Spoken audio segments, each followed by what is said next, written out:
Abdul Latif. Pawarto Titon menika saking Dalan Ganjuran, Dusun Derman, Sumbermulyo, Pambagipuro, Bantul. Dumadi kebakaran warung bakso. Kebakaran menika boten wonten korban jiwa, ananging kerugian ditaksir ngantos puluhan yuta. Kula Randy Firmansyah nglaporaken saking Ngendong TV kangge Ngosos News. Kangge njelasaken sampun wonten narasumber. Sugeng siang, Pak. Siang, Pak. Iki kalian Bapak sinten nggih? Bapak Sudi.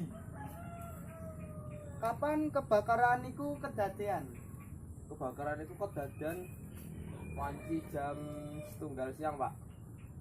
Kenging menapa kebakaran niku bisa kedadean? Amargi gas bocor, Pak. Penyebab kebakaran niku napa nggih? Gas bocor banjur dirupake kompore terus njebluk, Pak. Sinten ingkang wonten ing dalam toko?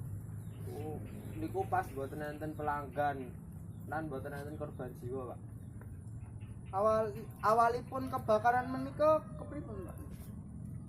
Awalipun kebakaran niku kedadian pas kula pasang gas, banjur kula njajal ngurupake kompor lan gasipun niku bocor terus jebluk, Pak. Kira-kira pinten kerugianipun? Kira-kira nggih 10 yutonan, Pak. Kula Randy Firmansyah saking Ngosos News. Salajengipun kula wangsulaken ten studio. Pawarto menika menawi lepat nyuwun pangapunten. Kula Muhammad Abdul Latif lan kru ingkang bertugas ngunduraken diri. Sugeng siang mekaten Ngosos News.